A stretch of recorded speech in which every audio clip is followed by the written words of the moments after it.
JKR അക്കാഡമിയിലേക്ക് എല്ലാവർക്കും ഒരിക്കൽ കൂടി സ്വാഗതം. ആദ്യം തന്നെ റിക്വസ്റ്റ് ഉണ്ട്, നിങ്ങൾ ആദ്യമായിട്ടാണ് ഈ ചാനൽ കാണുന്നതെങ്കിലോ ഇതുവരെ സബ്സ്ക്രൈബ് ചെയ്തിട്ടില്ല എങ്കിലോ ഇന്ന് തന്നെ സബ്സ്ക്രൈബ് ചെയ്യുക. അതോടൊപ്പം തന്നെ ബെൽ ബട്ടൺ ക്ലിക്ക് ചെയ്താൽ മാത്രമേ ഞാൻ ക്ലാസ്സുകൾ അപ്പോൾ തന്നെ നിങ്ങൾക്ക് നോട്ടിഫിക്കേഷനിൽ ലഭ്യമാവുകയുള്ളൂ.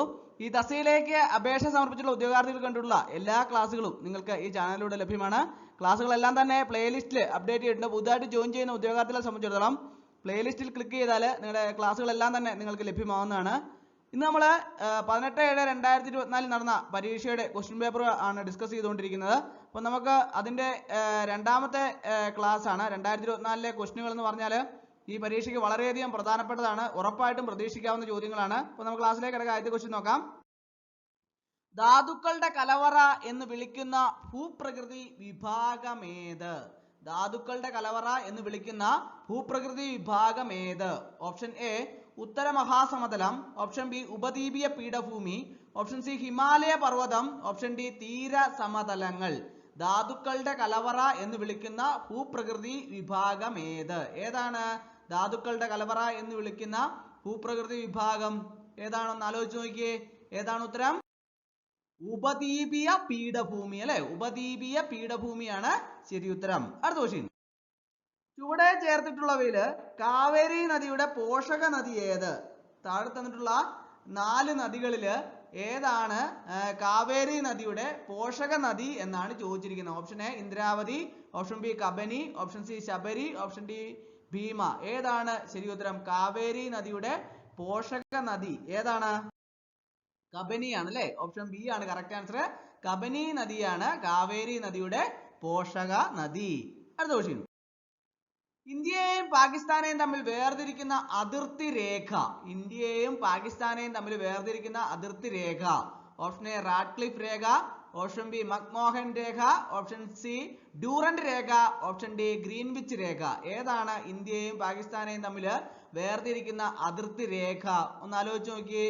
ശരി ഉത്തരം ഏതാണ്? റാഡ്ക്ലിഫ് രേഖയാണ് കറക്റ്റ് ആൻസർ. റാഡ്ക്ലിഫ് രേഖ. അടുത്ത ക്വസ്റ്റ്യൻ. ഇന്ത്യയിൽ ഏറ്റവും കൂടുതൽ കടൽത്തീരമുള്ള സംസ്ഥാനം. ഇന്ത്യയിൽ ഏറ്റവും കൂടുതൽ കടൽത്തീരമുള്ള സംസ്ഥാനം ഏതാണ്? Option A Karnataka, option B Gujarat, option C Maharashtra, option D Goa.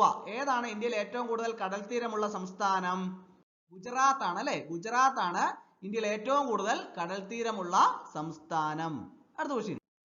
തെക്കേ ഇന്ത്യയിലെ ഏറ്റവും ഉയരം കൂടിയ കൊടുമുടി. തെക്കേ ഇന്ത്യയിലെ ഏറ്റവും ഉയരം കൂടിയ കൊടുമുടി ഏതാണ്? തെക്കേ ഇന്ത്യയിലെ ഏറ്റവും ഉയരം കൂടിയ കൊടുമുടി. Option A Everest, option B Anamudi, option C Nandadevi, option D Kanchenjunga. ഏതാണ് തെക്കേ ഇന്ത്യയിലെ ഏറ്റവും ഉയരം കൂടിയ കൊടുമുടി? ആനമുടിയാണ് അല്ലെ. ആനമുടിയാണ് തെക്കേ ഇന്ത്യയിലെ ഏറ്റവും ഉയരം കൂടിയ കൊടുമുടി. അടുത്ത ക്വസ്റ്റ്യൻ. കേരളത്തിലെ ഏറ്റവും ആഴം കൂടിയ തുറമുഖം ഏതാണ്? കേരളത്തിലെ ഏറ്റവും ആഴം കൂടിയ തുറമുഖം. Option A Kochi, option B Neendakara, option C വിഴിഞ്ഞം, ഓപ്ഷൻ ഡി കായംകുളം. ഏതാണ് കേരളത്തിലെ ഏറ്റവും ആഴം കൂടിയ തുറമുഖം? വിഴിഞ്ഞമാണ് അല്ലെ. വിഴിഞ്ഞമാണ് കേരളത്തിലെ ഏറ്റവും ആഴം കൂടിയ തുറമുഖം. പെരിങ്ങൽകൂത്ത് ജലവൈദ്യുത പദ്ധതി ഏത് നദിയിലാണ്? പെരിങ്ങൽകൂത്ത് ജലവൈദ്യുത പദ്ധതി ഏത് നദിയിലാണ്? ഓപ്ഷൻ എ ചാലക്കുടി പുഴ, option B Muthirappuzha, option C Kuttiadipuzha, option D Manalipuzha. Peringalkuthu ജലവൈദ്യുത പദ്ധതി ഏത് നദിയിലാണ്? ഒന്ന് ആലോചിച്ച് നോക്കിയേ. പെട്ടെന്ന് ആലോചിക്കണം. ശരി ഉത്തരം ഏതാണ്? ചാലക്കുടി പുഴയാണ് കറക്റ്റ് ആൻസർ. ചാലക്കുടി പുഴ. അടുത്ത ക്വസ്റ്റ്യൻ. കേരളത്തിലെ ഏറ്റവും ചെറിയ ദേശീയോദ്യാനം. കേരളത്തിലെ ഏറ്റവും ചെറിയ ദേശീയോദ്യാനം ഏതാണ്? Option A Eravikulam, option B Pambadumshola, option C Mathikettanshola, option D Anamudishola. കേരളത്തിലെ ഏറ്റവും ചെറിയ ദേശീയോദ്യാനം ഏത്? ഏതാണ്? കണ്ടുപിടിച്ചോ? ഏതാണത്? ഇരവികുളം. ഇരവികുളമാണ് കേരളത്തിലെ ഏറ്റവും ചെറിയ ദേശീയോദ്യാനം. അടുത്ത കേരളത്തിലെ തദ്ദേശ സ്വയംഭരണ വകുപ്പ് മന്ത്രി ആരാണ്? കേരളത്തിലെ തദ്ദേശ സ്വയംഭരണ വകുപ്പ് മന്ത്രി ഒന്ന് ആലോചിച്ച് നോക്കിയേ. Option A A K Saseendran, option B M P Rajesh, option C G R Anil, option D K N Balagopal. ആരാണ് കേരളത്തിലെ തദ്ദേശ സ്വയംഭരണ വകുപ്പ് മന്ത്രി? ആരാണ്? M P Rajesh. M P Rajesh ആണ് കേരളത്തിലെ തദ്ദേശ സ്വയംഭരണ വകുപ്പ് മന്ത്രി. അടുത്ത ക്വസ്റ്റ്യൻ. കേരളത്തിലെ ഏറ്റവും വലിയ ശുദ്ധജല തടാകം. കേരളത്തിലെ ഏറ്റവും വലിയ ശുദ്ധജല തടാകം ഏതാണ്? ഒന്ന് ആലോചിച്ച് നോക്കിയേ. ഓപ്ഷൻ എ വേമ്പനാട്ട് കായൽ, ഓപ്ഷൻ ബി അഷ്ടമുടി കായൽ, ഓപ്ഷൻ സി ശാത്താംകോട്ട കായൽ, ഓപ്ഷൻ ഡി വെള്ളായണി കായൽ. ഏതാണ് ശരി ഉത്തരം? ഒന്ന് ആലോചിച്ച് നോക്കിയേ. കേരളത്തിലെ ഏറ്റവും വലിയ ശുദ്ധജല തടാകം ഏതാണ്? ശാസ്താംകോട്ട കായലാണ് അല്ലെ, ശാസ്താംകോട്ട കായൽ. അടുത്ത ക്വസ്റ്റ്യൻ. കണ്ടൽക്കാടുകളിൽ സ്ഥിതി ചെയ്യുന്ന കേരളത്തിലെ ഏക പക്ഷി സങ്കേതം. കണ്ടൽക്കാടുകളിൽ സ്ഥിതി ചെയ്യുന്ന കേരളത്തിലെ ഏക പക്ഷി സങ്കേതം. Option A Mangalavanam, option B Thattekkad, option C Kumarakom, option D Kadalundi. ഏതാണ് കണ്ടൽക്കാടുകളിൽ സ്ഥിതി ചെയ്യുന്ന കേരളത്തിലെ ഏക പക്ഷി സങ്കേതം? മംഗളവനമാണ് അല്ലെ, മംഗളവനം. അടുത്ത ക്വസ്റ്റ്യൻ. കേരളത്തിലെ ഏറ്റവും കൂടുതൽ നാഷണൽ പാർക്കുകൾ ഉള്ളത് ഏത് ജില്ലയിലാണ്? കേരളത്തിൽ ഏറ്റവും കൂടുതൽ നാഷണൽ പാർക്കുകൾ ഉള്ളത് ഏത് ജില്ലയിലാണ്? Option A Wayanad, option B Ernakulam, option C Idukki, option D Kottayam. ഏത് ജില്ലയിലാണ്? ഒന്ന് ആലോചിച്ച് നോക്കിയേ. ഏറ്റവും കൂടുതൽ നാഷണൽ പാർക്കുകൾ ഉള്ളത് കേരളത്തിൽ ഏത് ജില്ലയിലാണ്? ഇടുക്കി ജില്ലയിലാണ് അല്ലെ, ഇടുക്കി ജില്ല. അടുത്ത ക്വസ്റ്റ്യൻ. ഐക്യരാഷ്ട്ര സംഘടനയുടെ ചാമ്പ്യൻസ് ഓഫ് എർത്ത് പുരസ്കാരത്തിന് അർഹമായ വിമാനത്താവളം. ഐക്യരാഷ്ട്ര സംഘടനയുടെ ചാമ്പ്യൻസ് ഓഫ് എർത്ത് പുരസ്കാരത്തിന് അർഹമായ വിമാനത്താവളം. Option A Kannur, option B Kozhikode, option C Nedumbassery, option D Thiruvananthapuram. ഏതാണ് ശരി ഉത്തരം? നെടുമ്പാശ്ശേരിയാണ് അല്ലെ. ഐക്യരാഷ്ട്ര സംഘടനയുടെ ചാമ്പ്യൻസ് ഓഫ് എർത്ത് പുരസ്കാരത്തിന് അർഹമായ വിമാനത്താവളം നെടുമ്പാശ്ശേരി വിമാനത്താവളം. അടുത്ത ക്വസ്റ്റ്യൻ. കേരളത്തിലെ ആദ്യത്തെ കാർബൺ ന്യൂട്രൽ പഞ്ചായത്തായി തെരഞ്ഞെടുത്തത് ഏതാണ്? കേരളത്തിലെ ആദ്യത്തെ കാർബൺ ന്യൂട്രൽ പഞ്ചായത്തായി തെരഞ്ഞെടുത്തത് ഏതാണ്? Option A Meenangadi, option B Ambalavayal, option C Meppadi, option D Thirunelli. കേരളത്തിലെ ആദ്യത്തെ കാർബൺ ന്യൂട്രൽ പഞ്ചായത്തായി തെരഞ്ഞെടുത്തത് ഏതാണ്? ഏതാണ്? മീനങ്ങാടി പഞ്ചായത്താണ് അല്ലെ. കേരളത്തിലെ ആദ്യത്തെ കാർബൺ ന്യൂട്രൽ പഞ്ചായത്തായി തെരഞ്ഞെടുത്തത് മീനങ്ങാടി പഞ്ചായത്താണ് കേരളത്തിലെ ആദ്യത്തെ കാർബൺ ന്യൂട്രൽ പഞ്ചായത്തായി തെരഞ്ഞെടുത്തത്. മീനങ്ങാടി പഞ്ചായത്ത്. അടുത്ത ക്വസ്റ്റ്യൻ. മഹാത്മാഗാന്ധി ഗ്രാമീണ തൊഴിലുറപ്പ് പദ്ധതിയുടെ സോഷ്യൽ ഓഡിറ്റിംഗില് ഇന്ത്യയിൽ ഒന്നാമതെത്തിയ സംസ്ഥാനം. മഹാത്മാഗാന്ധി ഗ്രാമീണ തൊഴിലുറപ്പ് പദ്ധതിയുടെ സോഷ്യൽ ഓഡിറ്റിംഗില് ഇന്ത്യയിൽ ഒന്നാമതെത്തിയ സംസ്ഥാനം. Option A Odisha, option B Bihar, option C Maharashtra, option D Keralam. ഏതാണ് ശരി ഉത്തരം? ഓപ്ഷൻ ഡി ആണ് കറക്റ്റ് ആൻസർ, കേരളം. അടുത്ത ക്വസ്റ്റ്യൻ. 2023 വയലാർ അവാർഡ് നേടിയ ജീവിതം ഒരു പെൻഡുലം എന്ന കൃതി രചിച്ചത് ആര്? 2023 വയലാർ അവാർഡ് നേടിയ ജീവിതം ഒരു പെൻഡുലം എന്ന കൃതി രചിച്ചത് ആരാണ്? Option A Sreekumaran Thampi, option B Benyamin, option C S Harish, option D K R Meera. ഏതാണ് ശരി ഉത്തരം? ഓപ്ഷൻ എ ആണ് കറക്റ്റ് ആൻസർ, ശ്രീകുമാരൻ തമ്പി. അടുത്ത ക്വസ്റ്റ്യൻ. ശാസ്ത്രലോകത്ത് ഇന്ത്യയുടെ അഭിമാനമായ ചന്ദ്രയാൻ 3 വിക്ഷേപിച്ച തീയതി. ഇതൊക്കെ പ്രത്യേകം ഓർത്തിരിക്കാനാണ്. കഴിഞ്ഞ ദിവസത്തെ പരീക്ഷയ്ക്ക് വന്നതാണ്, അടുത്ത ദിവസത്തെ പരീക്ഷയ്ക്കും ഉറപ്പായിട്ടും വരും. ശാസ്ത്രലോകത്ത് ഇന്ത്യയുടെ അഭിമാനമായ ചന്ദ്രയാൻ 3 വിക്ഷേപിച്ച തീയതി എന്നാണ്? Option A June 20, 2023, option B July 20, 2023, option C June 14, 2023, option D July 14, 2023. ഏതാണ്? ശാസ്ത്രലോകത്ത് ഇന്ത്യയുടെ അഭിമാനമായ ചന്ദ്രയാൻ 3 വിക്ഷേപിച്ച തീയതി എന്നാണ്? ജൂലൈ 14, 2023. അടുത്ത ക്വസ്റ്റ്യൻ.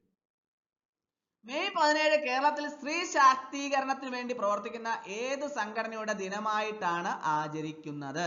മെയ് 17 കേരളത്തില് സ്ത്രീ ശാക്തീകരണത്തിന് വേണ്ടി പ്രവർത്തിക്കുന്ന ഏത് സംഘടനയുടെ ദിനമായിട്ടാണ് ആചരിക്കുന്നത്? Option A Kudumbashree, option B Haritha Karmasena, option C Sahaja, option D Mithra. ഏതാണ് ശരി ഉത്തരം? കുടുംബശ്രീ. ഓപ്ഷൻ എ ആണ് കറക്റ്റ് ആൻസർ, കുടുംബശ്രീ. അടുത്ത ക്വസ്റ്റ്യൻ. യുനെസ്കോ സാഹിത്യ നഗര പദവിയുമായി ബന്ധപ്പെട്ട ഈയിടെ വാർത്തകളിൽ വന്ന കേരളത്തിലെ നഗരം. യുനെസ്കോ സാഹിത്യ നഗര പദവിയുമായി ബന്ധപ്പെട്ട് ഈയിടെ വാർത്തകളിൽ വന്ന കേരളത്തിലെ നഗരം. Option A Kochi, option B Kozhikode, option C Thiruvananthapuram, option D Malappuram. ഏതാണ് യുനെസ്കോ സാഹിത്യ നഗര പദവിയുമായി ബന്ധപ്പെട്ട് ഈയിടെ വാർത്തകളിൽ വന്ന കേരളത്തിലെ നഗരം? ഏതാണ്? കോഴിക്കോടാണ് അല്ലെ, കോഴിക്കോട്. അടുത്ത ക്വസ്റ്റ്യൻ. അമേരിക്കയിലെ മൈക്രോൺ ടെക്നോളജി താഴെ പറയുന്നവയിൽ ഏത് ഇന്ത്യൻ സംസ്ഥാനത്താണ് സെമി കണ്ടക്ടർ പ്ലാന്റ് നിർമ്മിക്കുന്നത്? അമേരിക്കയിലെ മൈക്രോൺ ടെക്നോളജി താഴെ പറയുന്നവയിൽ ഏത് ഇന്ത്യൻ സംസ്ഥാനത്താണ് സെമി കണ്ടക്ടർ പ്ലാന്റ് നിർമ്മിക്കുന്നത്? Option A Rajasthan, option B Madhya Pradesh, option C Gujarat, option D Karnataka. ഏത് ഇന്ത്യൻ സംസ്ഥാനത്താണ് സെമി കണ്ടക്ടർ പ്ലാന്റ് നിർമ്മിക്കുന്നത്? ഗുജറാത്തിലാണ് അല്ലെ. അമേരിക്കയിലെ മൈക്രോൺ ടെക്നോളജി ഗുജറാത്ത് ഗുജറാത്ത് എന്ന ഇന്ത്യൻ സംസ്ഥാനത്താണ് സെമി കണ്ടക്ടർ പ്ലാന്റ് നിർമ്മിക്കുന്നത്. അമേരിക്കയിലെ മൈക്രോ ടെക്നോളജി താഴെ പറയുന്ന ഏത് ഇന്ത്യൻ സംസ്ഥാനത്താണ് സെമി കണ്ടക്ടർ പ്ലാന്റ് നിർമ്മിക്കുന്നത്? ഗുജറാത്ത്. അടുത്ത ക്വസ്റ്റ്യൻ. താഴെ പറയുന്നവയിൽ ചന്ദ്രയാൻ 3യുടെ വിക്ഷേപണവുമായി ബന്ധമുള്ള ശരിയായ പ്രസ്താവന കണ്ടെത്തുക. 4 പ്രസ്താവനകൾ താഴെ കൊടുത്തിട്ടുണ്ട് അല്ലേ? അതിൻ്റെ അകത്ത് ചന്ദ്രയാൻ 3യുടെ വിക്ഷേപണവുമായി ബന്ധമുള്ള ശരിയായ പ്രസ്താവനകൾ ഏതൊക്കെയാണെന്ന് കണ്ടുപിടിക്കാനാണ് പറഞ്ഞിട്ടുള്ളത്. അപ്പോൾ നമുക്ക് ഒന്നാമത്തെ പ്രസ്താവന നോക്കാം. 1. വിക്ഷേപണ സമയത്ത് ISRO chairman K Sivan. 2. Project director വീരമുത്തുവേല്.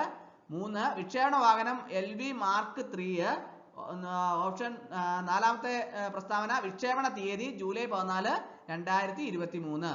അപ്പോൾ അതിനകത്ത് ഓപ്ഷൻ നോക്കാം. ഓപ്ഷൻ എ എല്ലാം ശരി, ഓപ്ഷൻ ബി 1, 2, 3 ശരി, ഓപ്ഷൻ സി 1, 3, 4 ശരി, ഓപ്ഷൻ ഡി 2, 3, 4 ശരി. അപ്പോൾ ഏതാണ് ഈ 4 പ്രസ്താവനകളിൽ ഏതാണ് ചന്ദ്രയാൻ 3യുടെ വിക്ഷേപണവുമായി ബന്ധമുള്ള ശരിയായ പ്രസ്താവന? ഏതൊക്കെയാണ്? 2, 3, 4 ശരിയാണ്. രണ്ടാമത്തെ ഏതാണ്? Project director Veeramuthuvel. 3. വിക്ഷേപണ വാഹനം LV മാർക്ക് 3. 4. വിക്ഷേപണ തീയതി ജൂലൈ 14, 2023. അപ്പോൾ 2, 3, 4 പ്രസ്താവനകളാണ് ശരിയായിട്ടുള്ളത്. അടുത്ത ക്വസ്റ്റ്യൻ. 2016 ജൂൺ മാസത്തിൽ കേരള മുഖ്യമന്ത്രി ആരായിരുന്നു? 2016 ജൂൺ മാസത്തിൽ കേരള മുഖ്യമന്ത്രി ആരായിരുന്നു? Option A Pinarayi Vijayan, option B Oommen Chandy, option C VS Achuthanandan, option D AK Antony. ആരായിരുന്നു? പിണറായി വിജയൻ. 2016 ജൂൺ മാസത്തില് കേരള മുഖ്യമന്ത്രി ആരായിരുന്നു? പിണറായി വിജയൻ. അടുത്ത ക്വസ്റ്റ്യൻ. താഴെ പറയുന്നതിൽ പൊൻകുന്നം വർക്കിയുടെ ആത്മകഥ.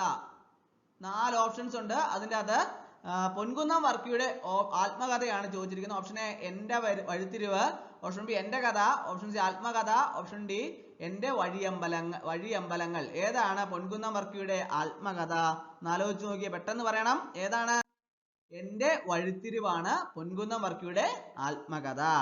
അടുത്ത ക്വസ്റ്റ്യൻ. ഏകദിന ക്രിക്കറ്റ് മത്സരത്തില് ഒരു ഓവറിൽ 4 വിക്കറ്റ് നേടിയ ഇന്ത്യൻ ബൗളർ. ഏകദിന ക്രിക്കറ്റ് മത്സരത്തിൽ ഒരു ഓവറിൽ 4 വിക്കറ്റ് നേടിയ ഇന്ത്യൻ ബൗളർ ആരാണ്? ഓപ്ഷൻ നോക്കാം. Option A Mohammed Shami, option B Hardik Pandya, option C Mohammed Siraj, option D Jasprit Bumrah. ആരാണ് ശരി ഉത്തരം? ഏകദിന ക്രിക്കറ്റ് മത്സരത്തിൽ ഒരു ഓവറിൽ 4 വിക്കറ്റ് നേടിയ ഇന്ത്യൻ ബൗളർ മുഹമ്മദ് സിറാജ്. മുഹമ്മദ് സിറാജ് ആണ് ഏകദിന ക്രിക്കറ്റ് മത്സരത്തിൽ ഒരു ഓവറിൽ 4 വിക്കറ്റ് നേടിയ ഇന്ത്യൻ ബൗളർ. അടുത്ത ക്വസ്റ്റ്യൻ. 2023